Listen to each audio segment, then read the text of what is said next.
This time on Ask Rad Rat, we're talking about what the purpose of skateboarding is. Why do you do it?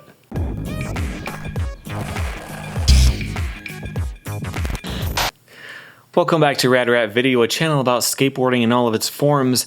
Make videos on all sorts of things in the skateboarding world, including lots of skateboarding video games, and I answer your questions submitted through radratvideo.com.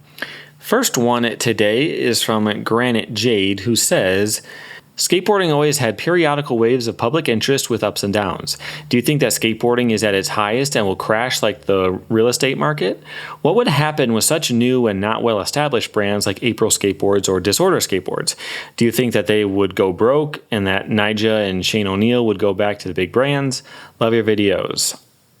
Okay, so I can't imagine anything in skateboarding that would be like a stock market crash, because a lot of skateboarding brands, I guess like Nike and stuff, you could technically consider them skateboarding brands, but they're not like big brands that could crash in the same type of way. But if skateboarding suddenly became less popular, there would definitely be some fallout, but I don't think it's in the way that you think. I think the bigger brands, not the huge brands, not the Nikes and all that, but like bigger skateboarding brands, those would be the ones that would go down first because they have the most employees and overhead and warehousing and that type of thing. And if their sales numbers suddenly drop, they've got all of these buildings and property and all these employees, and they're going to have to fire a bunch of people. Those are the people who are probably going to suffer the most. Is skateboarding at its peak right now? Maybe, but I don't think so. It was just in the Olympics, and lots of people who have never seen skateboarding or a skateboarding competition anyway have seen it, and they may have been more interested in it. And I don't think the skateboarding in the Olympics was all that exciting this time, but hey, in a couple more years, maybe it'll be better and it'll start drawing in more people. I think it's possible for skateboarding to keep going up, although it is pretty high right now.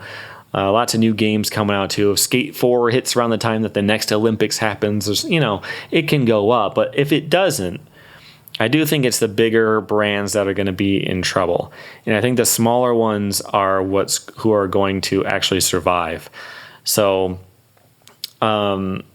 if you are a fan of somebody who has a channel, I don't sell decks, so I'm not talking about myself, but if you're a big fan of whoever and they're on this company and they make boards, it's just a small business.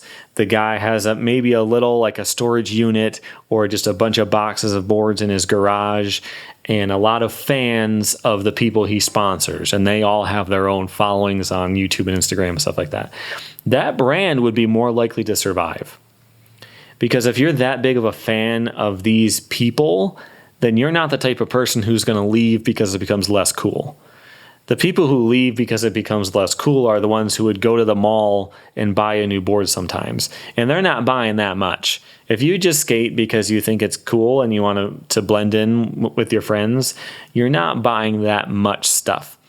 But yeah, it would be the mall companies and the big brands there that are going to be in trouble. Smaller brands would have a more like solid fan base. If you're a fan of the individuals that work at that company and who skate for that company, they're going to be safer than a brand that you like. A brand that you like can cut costs. They can send everything to China and start making worse quality boards and then start to lose their brand loyalty that way. The individuals, the smaller companies, that's who's going to be better off, in my opinion. I guess we'll see, although hopefully we don't. I don't want there to be a skateboarding crash. I've heard a lot of people say that they do and they want skateboarding to be only for the hardcore again and stuff like that. I get it. I don't agree, though. Okay, Lori, when will the VX1000 go out of fashion? The VX1000 has made its mark in the history of skateboarding and is used to this day. The arguments for the VX include colors, microphone, the fisheye lens, durability, handling, etc. But to me, the quality of modern hardware easily surpasses what the VX1000 captures, and coloring is about post-processing anyways. There is obviously the aspect of vintage hardware, like in so many other fields, like film cameras or vinyl records, old synthesizers. But now that the cameras are very scarce, it's just a question of time until we stop seeing VX1000 footage. What do you think? Should VX still have a place in the world of skateboarding, or should the VX have died out as soon as HD cameras were available? Okay, I have talked about this before, but it's been a long time, and I still get questions like this from time to time. In my opinion, better is better. That's how I ended my statement that last time. But the VX is still going strong.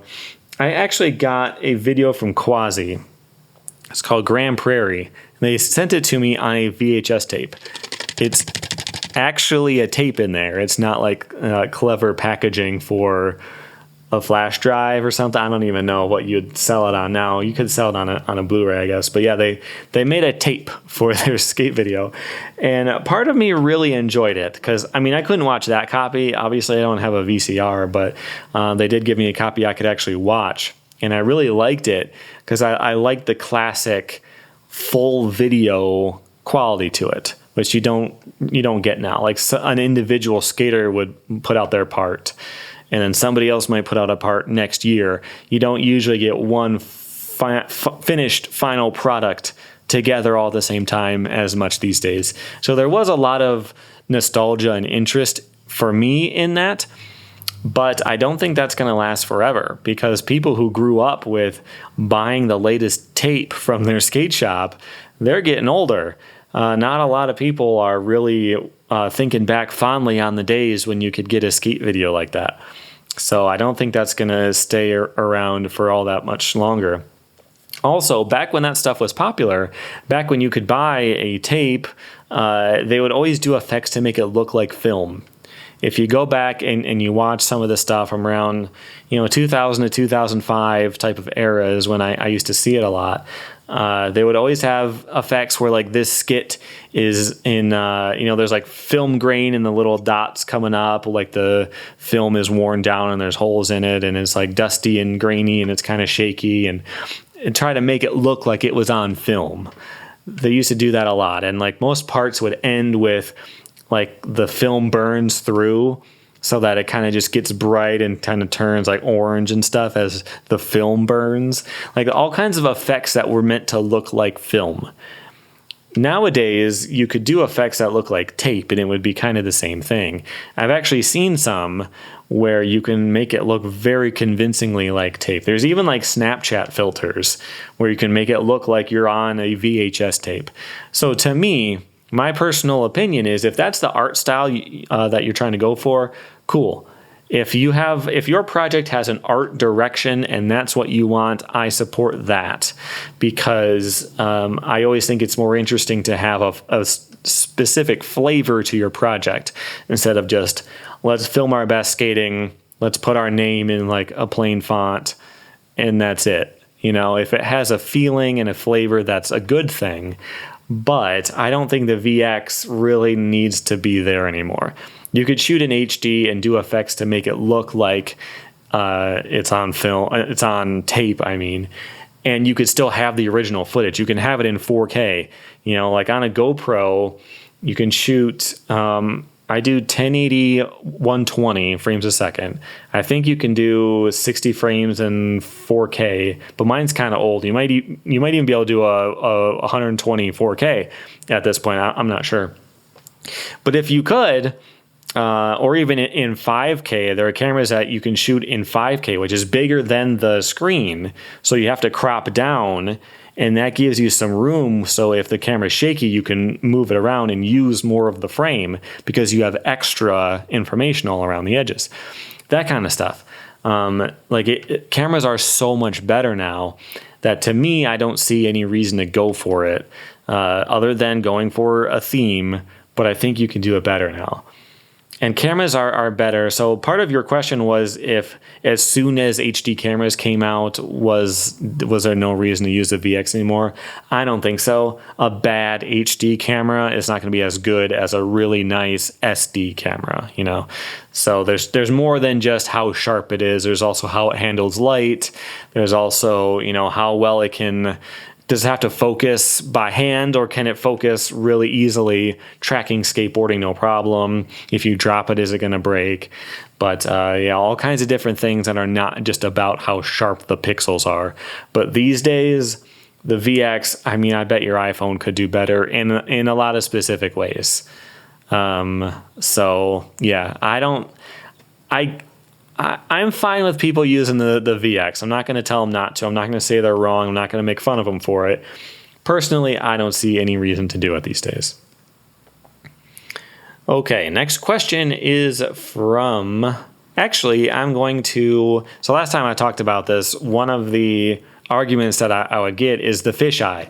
It's a really good fisheye. And on standard def, because it's more square, you can do the fisheye effect that pretty much takes up the whole screen. If you were to do fisheye on an extra wide screen, you don't just get the same effect with more on the sides, because the sides will be really distorted. So you would have to zoom through that, which means you're actually getting the same square standard def, except trimmed down. So it's harder to see the skater's head.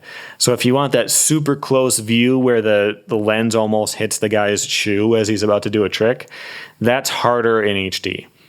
So there are a couple of reasons like that. For me, they're not good enough, but whatever. The next question is from Jay. If you could skate for real, any Tony Hawk level, which would you pick? Realistically, probably none, because they're not scaled right. Like Skate 2 is a really cool level. I did my tiers list if you want to see where that landed as far as all the Tony Hawk stages. That one is really, really good, and it has a lot of skatable stuff in theory, but they don't scale it right. Depending on which version you skate, the curbs could be like knee high or almost waist high. Like everything is giant in those games because your character can ollie 6 feet in the air. So to make things look vaguely realistic, every obstacle has to be scaled way up. There's like vert ramps that are really, really thin, just to save space for the design, but the actual transition, it goes from nothing to vert in like 3 feet, and you can hit it full speed and go flying and hit it like a normal vert ramp, but it's super, super tight. You can't really skate that. You can maybe do like a stall on the top or something like that, but it's like 3 feet and then 5 feet of vert and then coping. You know, like that's how the stuff is in those games. So realistically, I don't know if any of them could actually be skated because of the way that they tweaked them, but I wrote down some examples. School 1. School 1 is pretty good because in Skate 1, or in Tony Hawk 1, things were a little less crazy. School 1 is basically like a realistic type of school. If you can grind on the bench of a picnic table, you'll find something that you can do there. So that one isn't too bad. School 2, again, mostly impossible, lots of really, really high stuff, but like skating on the banks and doing some things would be possible, I think, or a kicker to grind the really high curbs maybe. Santa Cruz from Tony Hawk's American Wasteland came to mind. It just feels like a more realistic type of thing. And yeah, in the game, you're hitting a kicker and grinding on the power lines and stuff like that, but there's a little skate park in there that should be skatable. There's not much, but oh yeah, and there's like a snake run part too, so there's some stuff there that would be skatable. And then the realistic skate parks, or real skate parks, like Skate Street, which was in Tony Hawk 2, again tweaked but not too crazy. Burnside would be a good one because that is a real place, although it doesn't look quite like that anymore. Vans Park would be a pretty good one. And the Tampa skate park wouldn't be too bad either. So the ones that are based on real life skate parks would probably be the best. And Kona. Kona is the one I was thinking. There's a lot of realistic type of stuff. It's all spread out. Like you would drop in on this ramp, you roll for like 40 feet to the fun box, and then another 40 feet to the other quarter pipe. Really weird. But it still looks sized correctly. You just can't skate it the way that you actually would. But Kona would be not too bad in the game too, or in real life from the game. Okay, last question is from F602R, who says, what is the meaning of skateboarding? What is skating about? Like, what's the purpose? To me, is trying to land on your board, land as many tricks as you can in a line until you bail, and having fun with your friends. I think asking a bunch of different people this question would give you a bunch of different answers. Like some people might say it's just strictly art. It's all about art. It's all about expression. It's all about going to do something that like doing something that only you could do in a way only you could do it. Your skateboard is your brush, and the city is your canvas. I think a lot of people might answer that way. To me, I would say it's more about setting a challenge for yourself and then overcoming that challenge. That's the most fun for me. That's why I'm not that consistent at a lot of my stuff, because as soon as I land it and I've completed that challenge, that's the most satisfying thing to me. That's the huge rush. I don't get that rush doing a long line and doing a bunch of tricks. I mean, it's nice. I wouldn't say no to being able to do a bunch of tricks in a row. And every time I land something good, I try something again afterward just to, see if I can make it into a line. But for me, conquering that thing is always what skateboarding is about for me.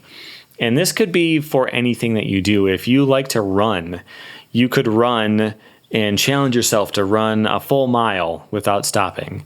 And then maybe you can run a mile and a half. Then maybe you can try to do a 5K. And maybe you can do, all that stuff and just slowly build up. And eventually you're doing a 5-mile jog every single morning. To me, that's really boring. And I don't like that. And I would hate to do that. But it could be the same thing with skateboarding, except every day it's different. Today it's, can I kickflip into this and then also do a shove it out? Tomorrow it's, can I drop in on that ramp that's a little bit too scary last time? Can I do this grind and then this in the same line? It's always something different, but you can set that challenge, set that goal, and then try to beat it. And for me, that's the big thing. Coming up with something and finally doing it, or trying to figure out if this thing is possible and then proving that it was. For me, that's the biggest part of skateboarding. But there is no correct answer to that. If you skate for a different reason, if you skate just because it's kind of cool, and you don't care that much about tricks and you just like to cruise around, but you've learned a couple of things just to keep yourself from getting too bored as you skate around town, that's fine too. There's no wrong answer to it. But those are the answers that I could come up with that are probably the most common. If you got any different answers to that, put those below in the description. And while you're working on that, if you've got your own question, go to radratvideo.com and submit them from the homepage there. While you're there on the site, you can buy shirts, you can buy patches that can go on a hat like that one, and you can also support the channel through Patreon. Submit your question there too if you want it answered 100%. And you can support the channel by liking it, subscribing, and hitting the join button. But until next time, I will see you later. Thanks for watching.